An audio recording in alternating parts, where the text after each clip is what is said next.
You can tell it's kind of winter still because it isn't going completely mad. Well, I say that, it's not ripping off.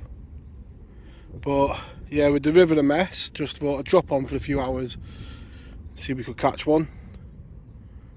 He's just trying to do me down the inside. Now we have seen Mr. Ghosty about.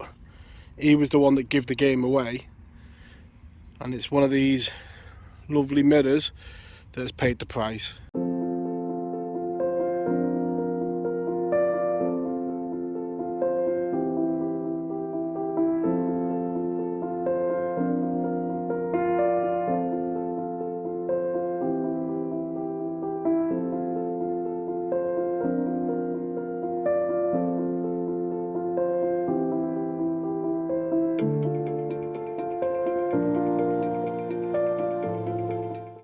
So I change down to the other end of the pool. I nipped down here, put a bit of bait in, and then went back to me other spot for a bit. And in winter, you've just got to be on the fish, because a move is taking 5 minutes, and I'm almost certain this is the ghosty. He was in the spot feeding, because I could see him. So I'm almost certain it is him. Say only on 4 pound line. Just try and tire him out. It is winter, so not going to go as hard as you would in summer. You just got to take your time and try and get him out. And you'll be amazed to see how shallow we're fishing. This fish, I'd say a foot of water. It just shows there's deeper parts of this pool down the middle, but you can catch them right in the edge.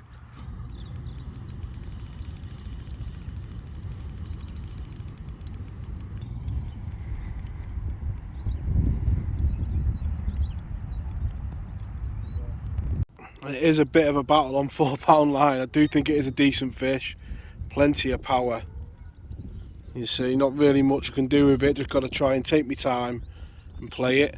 But I am thinking of moving down the bank just a bit there, because there's been 1 or 2 carp actually come in to the spot while I've been playing it.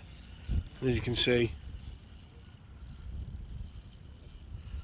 this carp isn't hanging about now, it's woke up. Just got to try and tire him out, and he's gone on a couple of runs. But yeah, I think if we're going to have a chance of one more, if we get this one in, moving down there is going to give us the best chance. When I say this fish is ice cold, I really mean it.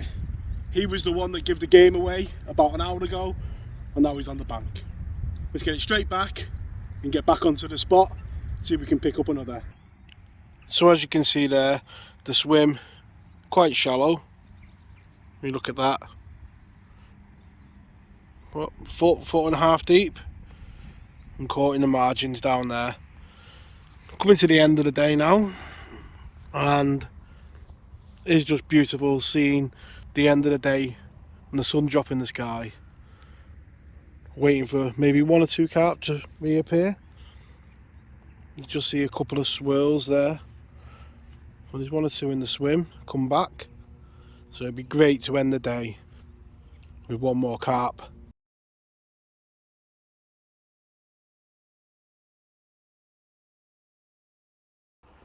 So on the previous session, it was a bit of an opportunistic one coming back from the river. So the setup for this one, I've had a bit more time to plan, and I've gone with my 12-foot all-rounder rod, a new rod that I've picked up for the tench fishing this year. I've teamed that up with a Sheffield pin. You know, fishing in the edge, it's all about having fun. It's down to a 6 No. 4 float, a bug shot of Dinsmore weight, and one of those strong grappler hooks in size 14. Got a nice bunch of maggots on that size 14 hook. I've not seen any signs really, you know, any tail patterns, but to be honest, I didn't with that other fish. I'm going to drop the bait in, give it 10 minutes. I think if there's any there, we'll get one quite quickly.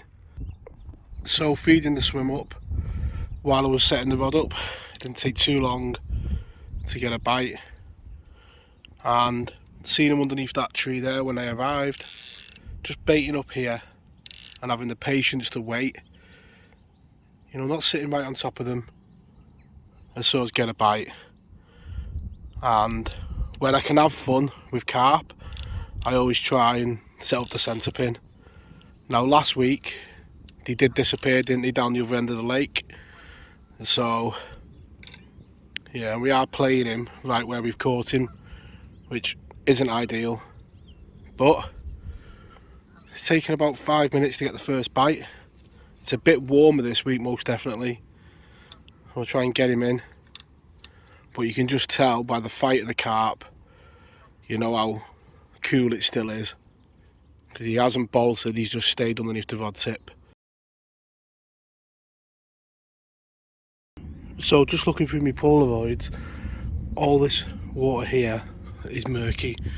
Now I'm not sure whether it's because of that fish, you know, kicking the bottom up, or whether there's still, you know, one or two in the area. So put a bit more maggot in, a bit more hemp. I'm gonna have a wander down there with the Polaroids on, just to see if we can see any. You know, they're not gonna scoff all them maggots that quick. I'm gonna put a bit more in, so we'll give them a bit of time to settle down, and then we'll come back to them. So before we go and have a look up there, put a bit of bait in. Obviously a spot they like to be. On the way off last time, I did see them around this pipe, and they're always good places to target, you know, areas where water comes in. So we'll put a bit in. I say the ducks might clear us out. Put a bit near the edge so we can see when we come back. So as you can see, it is really clear, and it says to me the carp aren't moving that much. So what I'm looking for is any plumes of bottom as I disturb them. That gives away where they are. Obviously with the glasses on, I can see a lot more than you can see on the screen, but you get the idea. And right there is a sign. Mr. Carp, a foot from the bank, and he isn't moving much, but that's an opportunity. You know, we put a bit of maggot in with him, see what he does. There's one fish that's catchable. So standing in the middle of the pool, what we've got, we had a fish up there, seen some muddy water, and they'll either be sticking around or they won't. We'll go back and try there in a minute. I'm just walking along this bank. There's that one in the edge there. I've seen quite a lot down the bottom. So what we've got is opportunities. You know, we know there's a couple of fish down there. We know they're on the feed, so we can attract them in the area. And we've got Mr. Lazy in the edge there, who, if he's still there when I come back, I'll see if we can catch him. So a lot of this type of fishing, this, you know, building opportunities that you see on the channel, is just down to gut instinct, really. You know, watching the water and just seeing if you think there's fish there. I mean, this fish is really over the top of where we fed now, but just by resting it and not going straight back in, you could see the odd plume come up, and then when the float went in, it was all over the place, you know, knocking. So I knew there was a chance of an opportunity. You know, it's quite easy to go down there and, you know, see if you can get one of them, but just try and make the most of every opportunity you get. And there we go, the second one from that swim, and covered in leeches on this side, which shows how little they're moving. But he's moving a bit more than his mate up there, isn't he? Most definitely. Still really cold, more than welcome. What we'll do now, we'll slip him back, we'll put some bait in this swim, although the ducks might clear us out while we're away, and we'll go and look for another opportunity down the other end of the lake. So what we'll do now, we'll go and see if we can catch Walt Disney in the edge if he's still there, and have a go up the other end.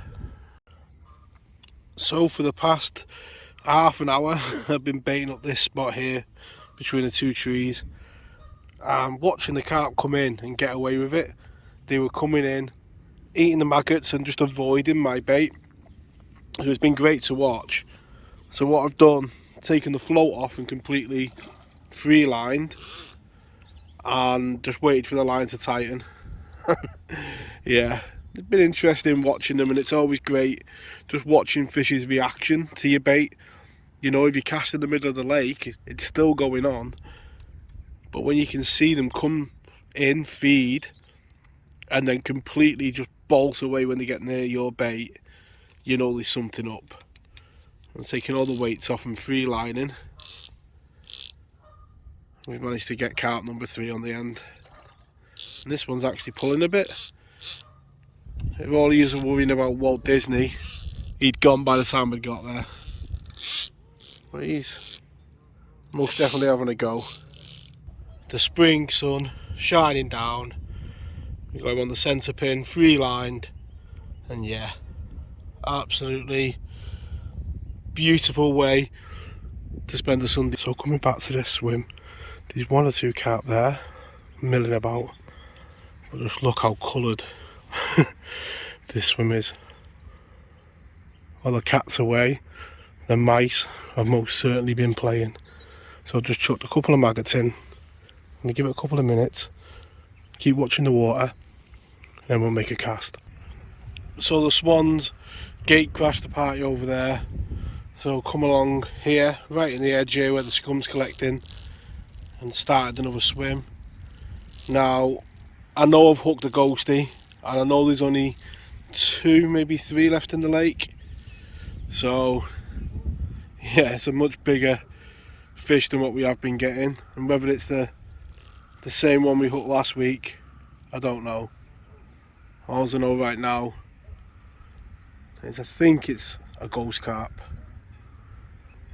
But he's definitely pulling a bit. Blood under the water. Just so it's beneath all the rubbish that's down there. Just keep the rod low and hopefully he comes out into the main bit of the lake like that.